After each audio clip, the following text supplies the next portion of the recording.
እሺ እንግዲህ ይሄን ቦታ የመረጥነው በብዙ ምክንያት ነው።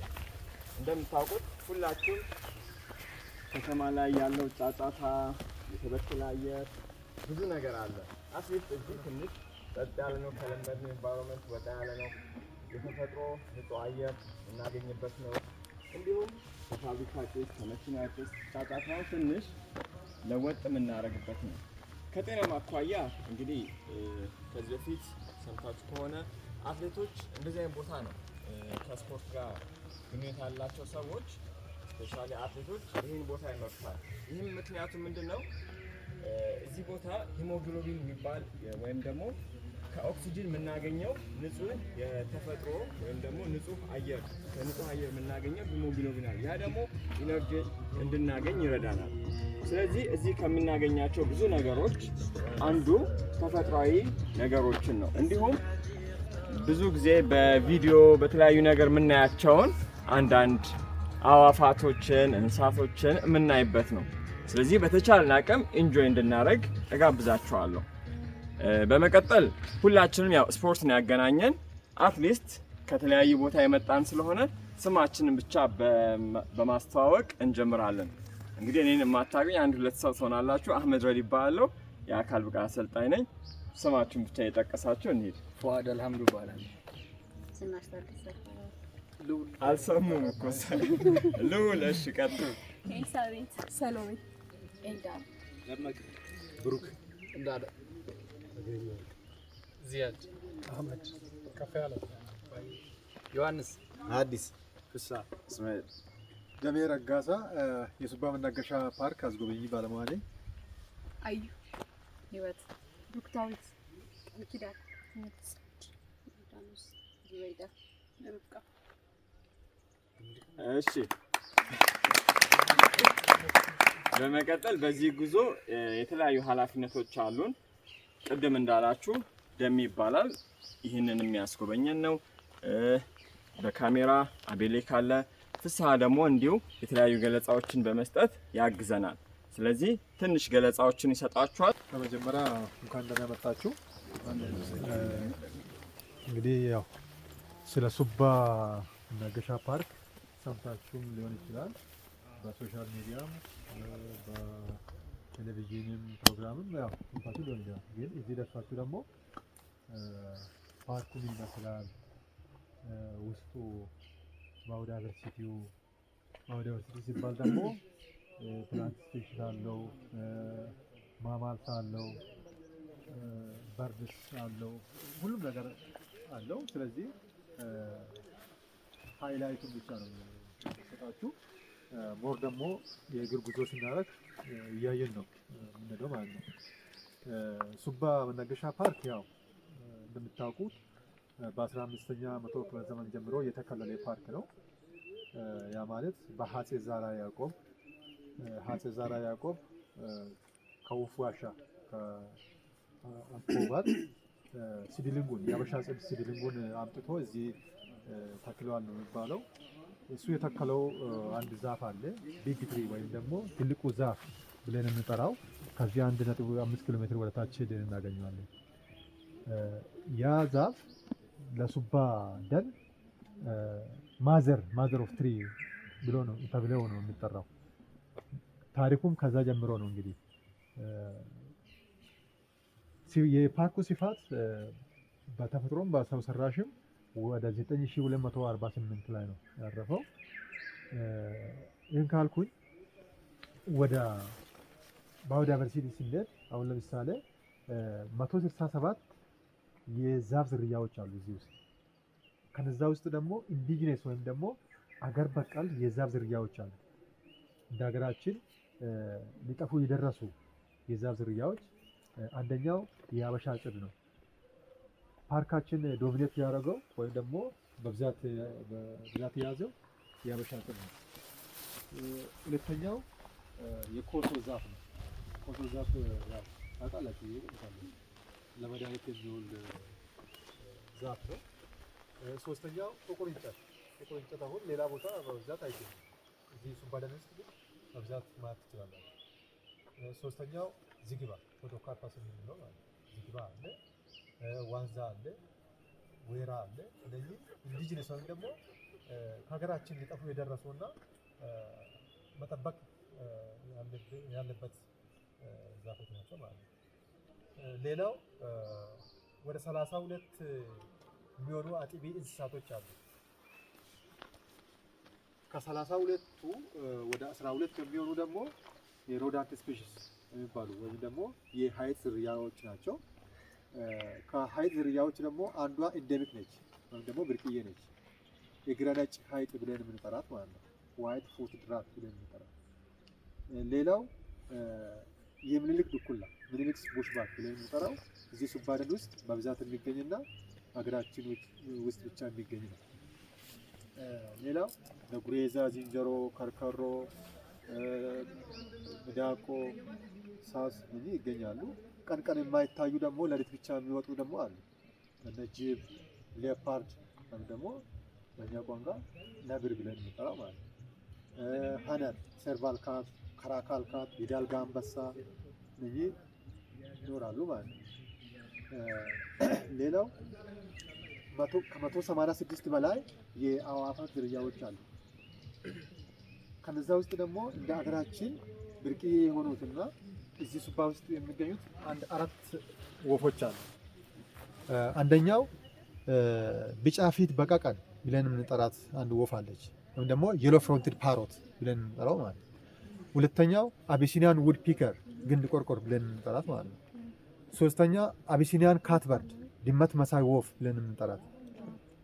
ሌላኛው የስንደዶ ወፍ ወይም ደግሞ ብላክ ሄድድ ሲስኪን ሰምታይምስ ኢትዮጵያን ሲስኪን ብለን የምንጠራ ማለት ነው። እነኚህ አራቱ የኛ ሀገር ብቻ የሚገኙና ሱባ ደን ውስጥ ደግሞ በብዛት ጠዋትና ማታ በድምጻቸውም በከለራቸውም መለየት እንችላለን ማለት ነው። ሌላው እንደ ሀገራችን የመጀመሪያ እንጨት መሰንጠቃ ማሽን በ1900 እዚህ ሱባ ደን ውስጥ ነው የተተከለው። መግቢያ ላይ ነው ያለው፣ ስትወጡም ማየት ትችላላችሁ። ሌላው ችግኝ ማፍላት ወይም ደግሞ ችግኝ ማንከባከብ የተጀመረ እንደ ሀገራችን እዚህ ሱባ ደን ውስጥ ነው በ1949 ተጀመረ። ይህም ሌላ ታሪኩ ነው ማለት ነው። ስለዚህ ሱባን ፓርክ ወይም ደግሞ ደኑን ለማየት ወደ 6 ትሬሎች አሉ። ዛሬ ምናልባት 1-2 ትሬል እናያለን። ያ ማለት ዋና መንገድ ወይም ደግሞ ሜን ሮድ የሚባል አለ። ከዚህ ተነስተን ኤግዚቢሽን ሴንተር አለ፣ እስከዛ ድረስ 6 ኪሎ ሜትር። ከኤግዚቢሽን ሴንተር በኋላ ደግሞ ወተርፎል አለ። ወተርፎሉ ትንሽ ውሃ ቢቀንስ ትሬል አለው፣ ደስ የሚል እይታ አለው። እሱ እናያለን።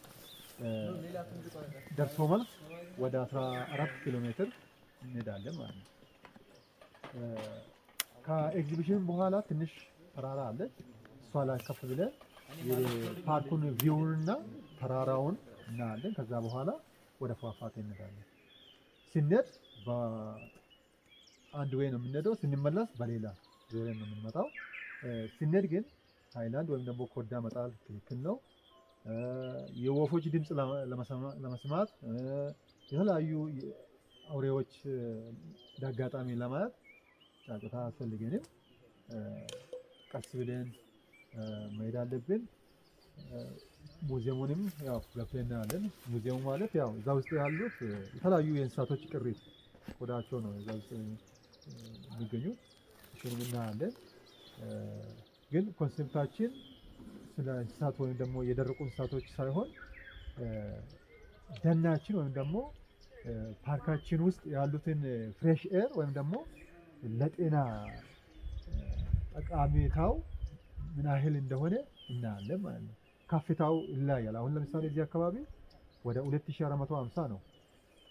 ወደ መሀል ላይ ስንደርስ ወደ 2700፣ ሙዚየሙ ጋር ስንሄድ 2900። ቅድም እንዳልኳችሁ ከሙዚየሙ ከፍ ብሎ ተራራ ያለው ደግሞ ወደ 3000 ይጠጋል ማለት ነው። እንግዲህ እንትኑን ታያላችሁ ልዩነቱን። ከዛ በኋላ ተመልሳችሁ ስትመጡ ያያችሁትን ወይም ደግሞ የተሰማችሁትን ለኛ መስጠት ትችላላችሁ፣ እንትኑ ሀሳባችሁን ማለት ነው። ቅሬታ ካለም በአስጎብኚም ወይም ደግሞ በእኔም ከግሩፓችሁ ውስጥ ደግሞ አንድ ሰው ከኋላ ቀርቶ ደክሞ የሚያግዝ ሰው ከሌለ ወይም ደግሞ ወደ ኋላ መቅረት ያው አይቻልም። አንድ ሰው ከኋላ ቀርቶ ደክሞ ሁላችንም አንድ ላይ መሄድ አለብን። ይሄ አለ። ይሄንንም እያያችሁ አንብቡት። መጀመሪያ አንድ በአንድ ገብተን ነው የምናየው። አንድ ሰው ካየ ለሌላ ሰው መንገር የለበትም። አይቶ ብቻ መውጣት። መጨረሻ ላይ ሀሳቡ ምን እንደሆነ ደን ጥፊ አደገኛ አውሬ ማን እንደሆነ መጨረሻ ላይ እናያለን ማለት ነው። ስለዚህ አንድ በአንድ ገብተን እናያለን። ከዚሁ እንጀምር። ጊዜያችን ምን ነው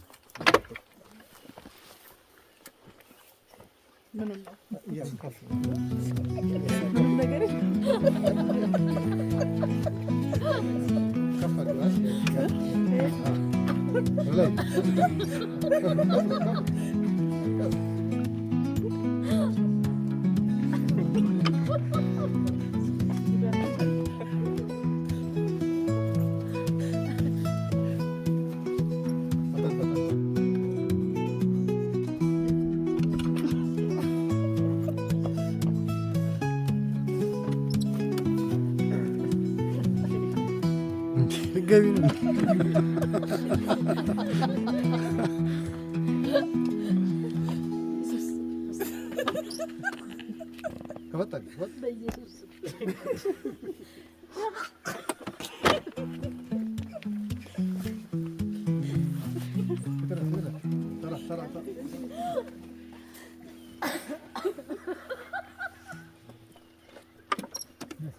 ቀስቀስ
Thank you.